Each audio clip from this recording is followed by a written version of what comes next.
Hello everyone, welcome to Elliottwave.com YouTube channel. My name is Henry and today is Wednesday, May 13th.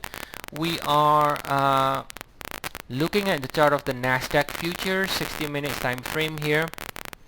We are currently within the wave 5 in the minute degree. So within 5 in black, this is the minute degree, which subdivides into another 5 waves, 1, 2.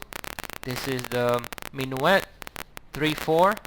And then now looking for that last wave 5 in the minuet, and once we complete that, we should be also ending 5 minute and then see a pullback. Now I zoom out a little bit here in the 4 hours so you know where we are in the large time frame. So here's the 4 hour. So same as we've been making, we make a lot of chart of the day to warn people that this cycle from March this year, right, late March, is going to be ending soon, right? As you can see in the Nasdaq, this is the same cycle, guys. It's still within the same cycle. Now how do you know that? Because there is no significant pullback so far, right? In fact, you can casually try to draw some sort of channel trend line and you can see they all still contain within the same rising channel. Now in order for that cycle to finish, typically you want to see it breaks below that channel, and therefore once it breaks below, you know the cycle is finished. And again, this cycle is in an impulse, right? Obviously, because it makes new high.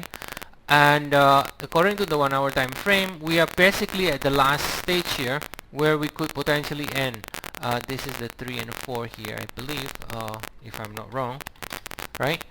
And the 1 and 2 somewhere here. So basically we are looking the last leg potentially to finish everything, to finish the 5, and then at the least once it is finished, we should be getting a bigger correction against the entire rally.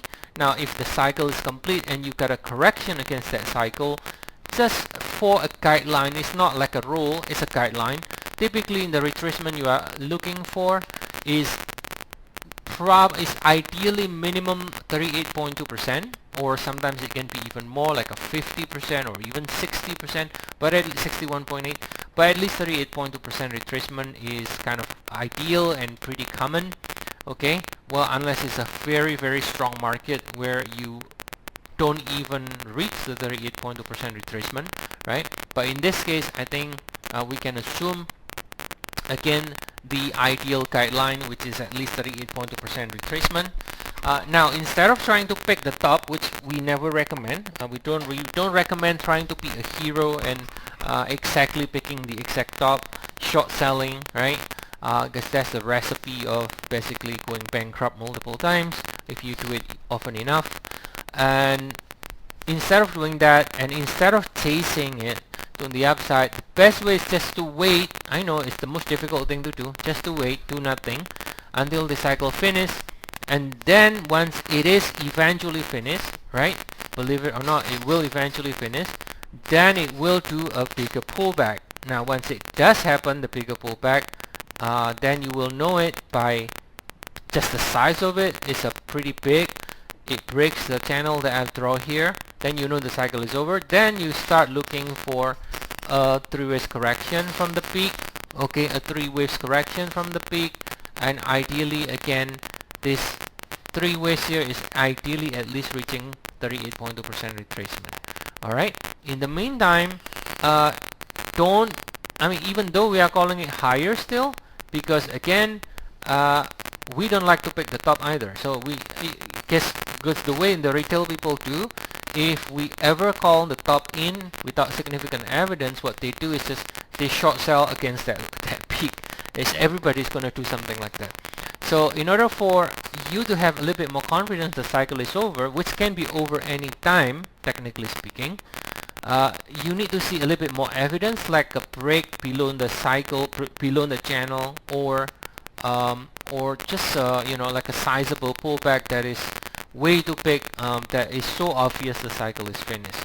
Okay, now until that happens, from the forecasting point of view, you do not ever want to pick the top. Do not want to ever pick the top, because that will mislead people and they're gonna short sell, and then again If they do that, short sell against that peak all the time, retail people do that, they're gonna lose 90% of the time. Okay, 90% of that they keep losing by continues to break higher again, marginal high, and so on. So best to wait until the cycle finish itself, do a bigger pullback, then you start looking for where it's going to end by using the concept of 3 waves as a correction, and then using the retracement principle as a guideline to see whether or not that's a pullback that is deep enough for you to consider buying the dips again. Alright, so that's the update for Nasdaq today. As always, if you want to get more updates, feel free to check our service. We have 14-day trial. The link is in the description of the video. I'll see you all again next time, and have a nice day, everyone.